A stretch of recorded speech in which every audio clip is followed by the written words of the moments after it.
प्रधानमंत्री नरेंद्र मोदी जो वैश्विक पटल पर बुद्ध भी और युद्ध भी, जो आतंक के संहारक हैं और जो गरीबों के पालनहार हैं।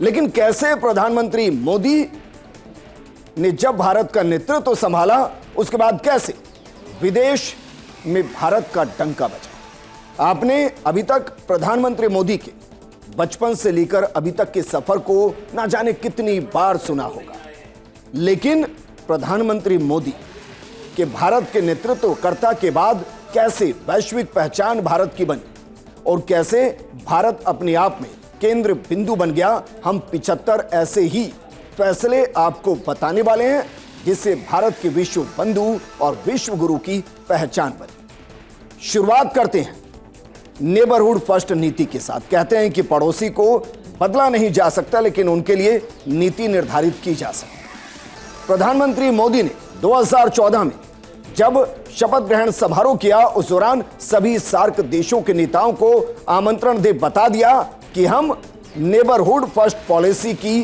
घोषणा कर रहे हैं और पड़ोसी देशों के साथ द्विपक्षीय वार्ता के दरवाजों को खोल रहे हैं। इसके बाद 2014 में भूटान यात्रा की और जल विद्युत परियोजनाओं के विस्तार पर समझौते कर बता दिया कि वो भूटान के साथ है। 2014 में ही नेपाल की यात्रा की और संविधान सभा की मजबूती पर फोकस किया। 2014 में ही म्यांमार के साथ कनेक्टिविटी परियोजनाएं, जो कैलेजन मल्टी मॉडल प्रोजेक्ट यानी KMTTP, जिसमें कोलकाता और पूर्वोत्तर भारत को सितवे बंदरगाह के जरिए बंगाल की खाड़ी से जोड़ने का लक्ष्य था। दोनों को कनेक्ट करना ताकि दूरी कम हो। और ये प्रधानमंत्री मोदी का देश के प्रधान सेवक बनने के बाद वो फैसला जो बता रहा था कि हम पड़ोसियों के साथ अच्छे संबंध चाहते हैं। 2015 में श्रीलंका के साथ आर्थिक सहयोग, हम्बनटोटा बंदरगाह विवाद पर कूटनीतिक पहल शुरू की गई। 2015 में ही बांग्लादेश के साथ भूमि सीमा समझौता, जिसे LBA कहते हैं, उसको लागू किया गया ताकि संबंध में कभी भी कटुता न आए। 2015 अफगानिस्तान को संसद भेंट करना हो या विकास की सहायता देना हो, भारत यहां भी बड़े भाई की भूमिका में नजर आया। एक विश्व बंधु की भूमिका में प्रधानमंत्री मोदी के नेतृत्व में हिंदुस्तान आगे बढ़ता रहा। 2015 में ही BBIN यानी कि बांग्लादेश, भूटान, भारत, नेपाल मोटर वाहन समझौता किया गया और यह अपने आप में पड़ोसियों के साथ एक माइलस्टोन था जो प्रधानमंत्री मोदी ने तय किया। 2018 में मालदीव के साथ संबंध सुधारने और विकास परियोजनाएं शुरू की गई और इसके जरिए भारत ने बताया कि वो बड़े देशों के साथ साथ अपने छोटे पड़ोसी देशों के साथ भी मैत्रीपूर्ण रिश्ते चाहता है और उनके विकास को प्राथमिकता देते हुए भारत उनके विकास में भूमिका भी निभाना चाहता है। और ये विकासवादी सोच, विश्व बंधु की सोच, विश्व गुरु की सोच जो प्रधानमंत्री मोदी के नेतृत्व में भारत के अंदर झलक रही थी, ना कि विस्तारवाद। और इससे आगे बढ़ते हुए न सिर्फ पड़ोसी नेबरहुड फर्स्ट की नीति के साथ प्रधानमंत्री मोदी ने एक अलग माइलस्टोन तय किया, बल्कि प्रधानमंत्री मोदी की लुक ईस्ट नहीं बल्कि एक्ट ईस्ट पॉलिसी ने सभी का मन मोह लिया। 2014 लुक ईस्ट पॉलिसी को एक्ट ईस्ट पॉलिसी में बदलना अपने आप में प्रधानमंत्री मोदी का एक बड़ा वैश्विक मास्टर स्ट्रोक रहा।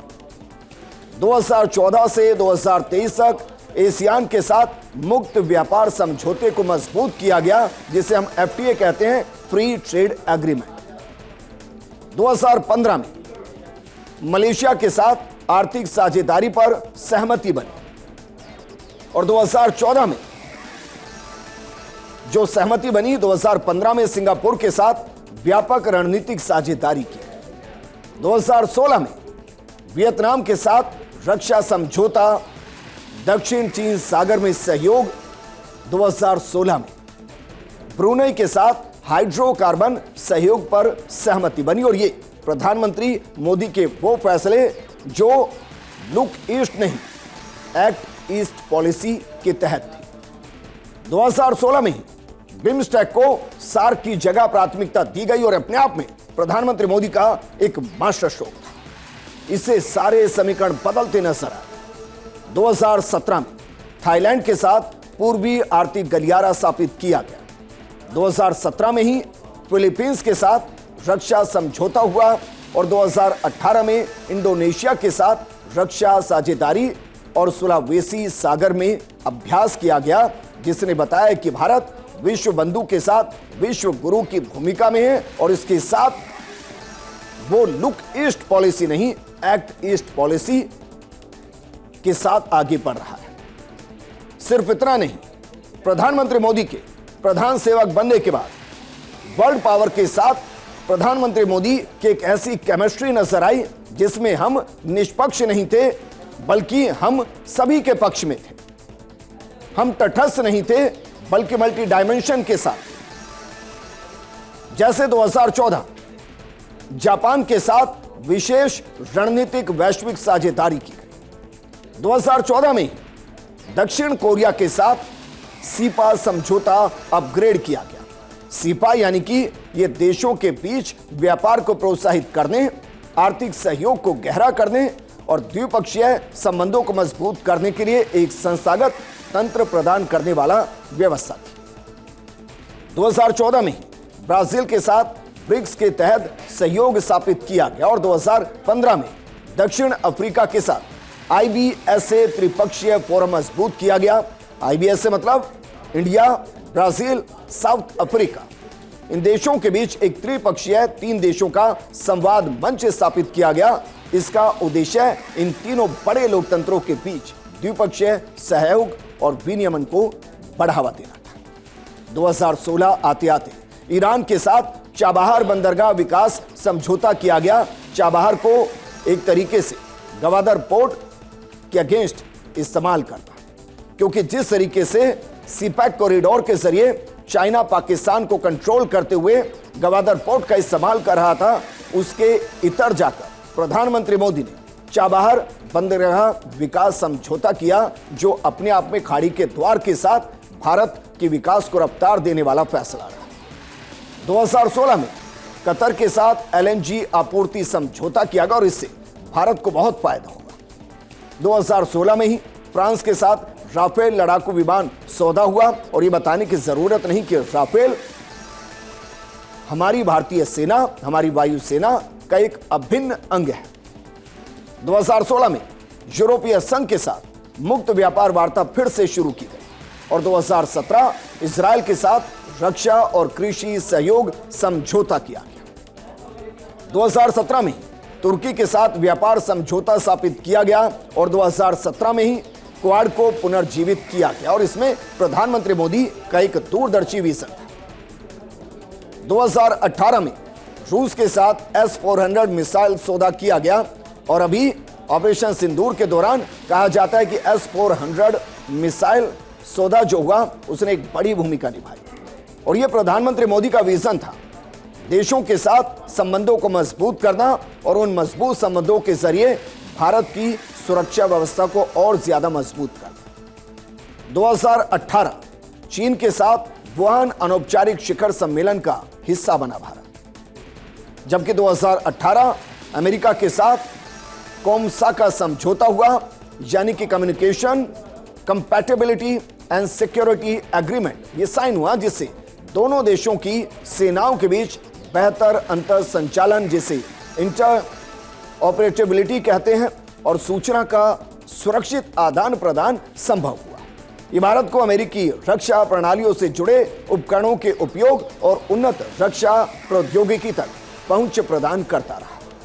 2019 में सऊदी अरब के साथ रणनीतिक साझेदारी परिषद बनी और 2020 में ऑस्ट्रेलिया के साथ व्यापक रणनीतिक साझेदारी हुई। 2021 में ब्रिटेन के साथ मुक्त व्यापार समझौता वार्ता हुई और 2022 में यूएई के साथ सीपा समझौता हुआ। सीपा समझौता क्या है यह हम आपको इससे पहले बता चुके हैं। 2022 में जर्मनी के साथ ग्रीन हाइड्रोजन पहल हुई और 2015 से 2023 के बीच में कनाडा के साथ खालिस्तानी मुद्दे पर कूटनीतिक जीत भारत ने हासिल की और अब जो भारत के खिलाफ जहर उगलते हैं उनको कनाडा के साथ मिलकर हम डिपोर्ट कर रहे हैं भारत में। जो पूछते हैं ना कि प्रधानमंत्री मोदी ने विदेश नीति के तहत क्या किया, जो पूछते हैं ना कि भारत वैश्विक स्तर पर कहां खड़ा है, जो पूछते हैं ना कि भारत ने कितने देशों के साथ प्रधानमंत्री मोदी के नेतृत्व में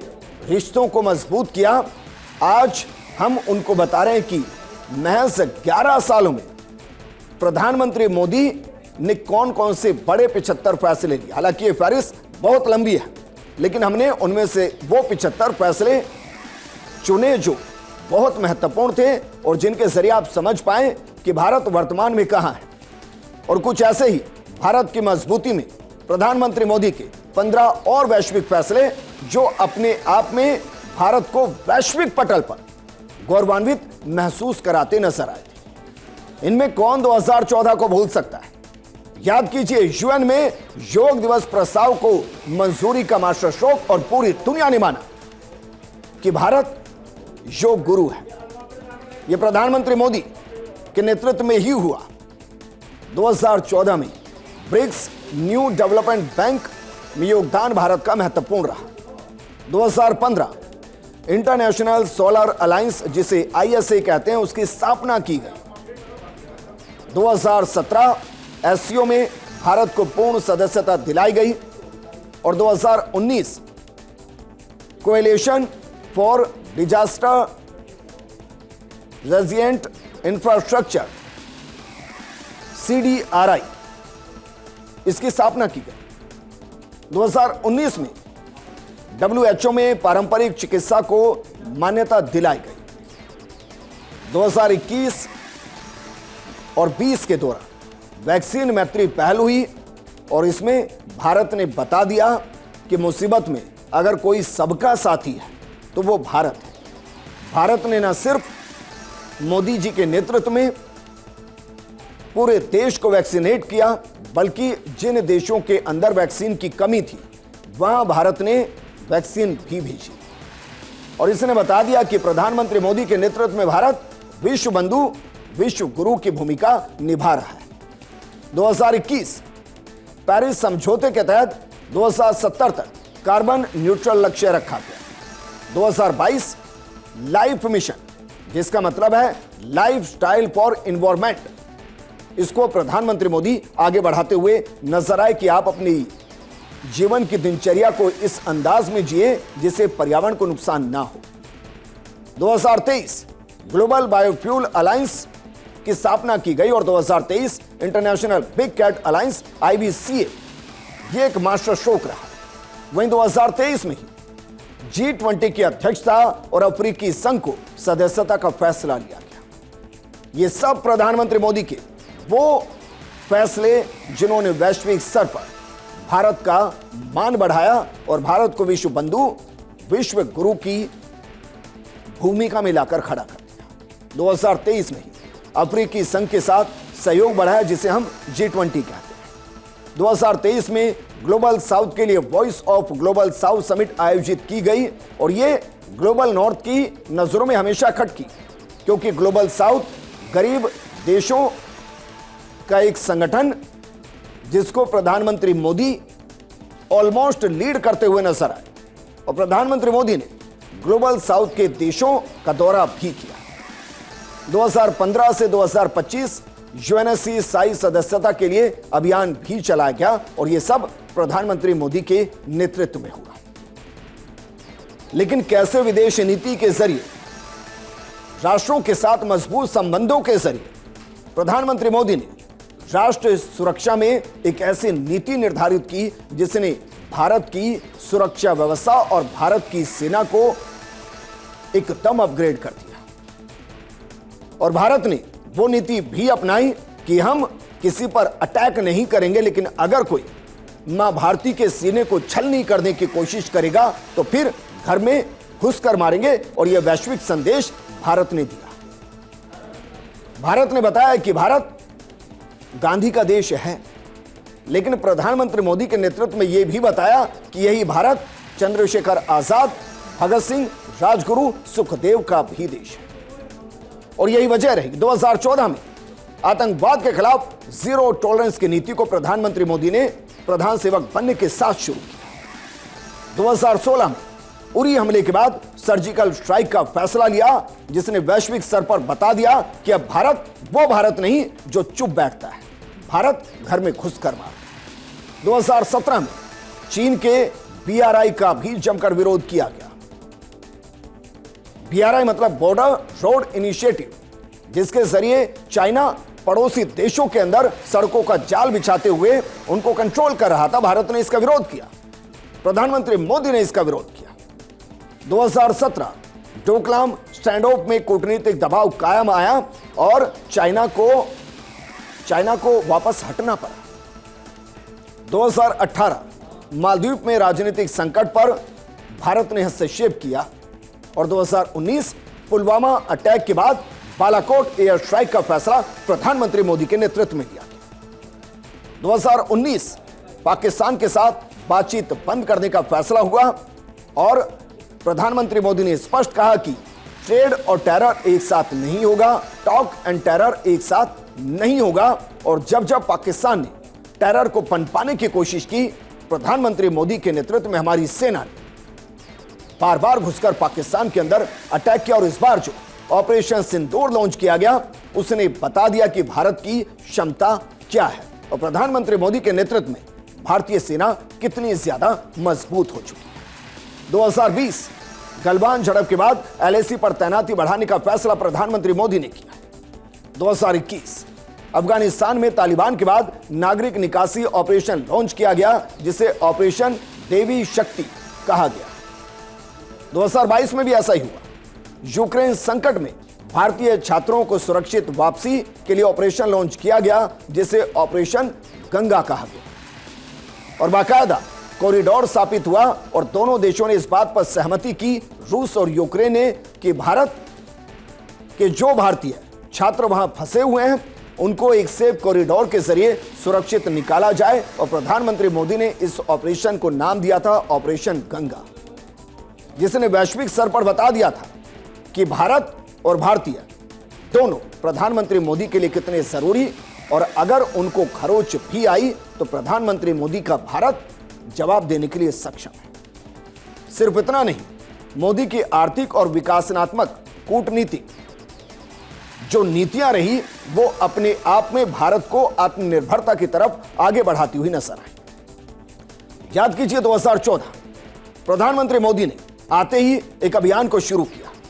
अभियान था मेक इन इंडिया, जिसको वैश्विक मंच प्रदान किया गया और इसने आत्मनिर्भर भारत का वो अंकुर पोषित किया जो आज वट वृक्ष बनने की दिशा में आगे बढ़ रहा है। 2014 में ताइवान के साथ अनौपचारिक व्यापार संबंध स्थापित किए गए। 2015 में डिजिटल इंडिया को विदेशी निवेश आकर्षित करने के लिए उपयोग किया गया और आज डिजिटल इंडिया भारत की एक नई पहचान है। 2016 में रक्षा और रेलवे में FDI नियमों में उदारीकरण लागू किया गया और उसका भारत को बहुत फायदा हुआ और बड़े बड़े वेपन्स, बड़े बड़े फाइटर जेट्स आज भारत में बन रहे हैं। 2016 गल्फ देशों से ऊर्जा आयात बढ़ाने पर जोर दिया गया। 2018 में रूस से S-400 के बावजूद काटसा में छूट ली गई और 2019 लैटिन अमेरिका के साथ व्यापार समझौते स्थापित किए गए। 2020 में वैश्विक सप्लाई चेन में भारत की भूमिका मजबूत की गई और 2023 अफ्रीका G20 में विकास सहायता प्रदान की गई और 2024 ईरान से तेल आयात बहाल किया गया। ये प्रधानमंत्री मोदी के वो 75 फैसले जिन्होंने भारत को आत्मनिर्भर बनाया। ये वो फैसले जिन्होंने प्रधानमंत्री मोदी के नेतृत्व में भारत को मजबूत किया। ये वो फैसले जिन्होंने वैश्विक स्तर पर भारत के विश्व बंधु और विश्व गुरु की पहचान दिलाई। और जो पूछते हैं आज के बाद आपसे कि प्रधानमंत्री मोदी के नेतृत्व में वैश्विक स्तर पर भारत ने क्या किया है, उनको यह प्रोग्राम दीजिएगा ताकि वो समझे कि 2014 से 2025 के बीच भारत ने क्या किया है, क्योंकि वो फैसले हैं जिन्होंने बता दिया कैसे भारत मोदी के नेतृत्व में विश्व बंधु की भूमिका निभा रहा है, विश्व गुरु की भूमिका निभा रहा है।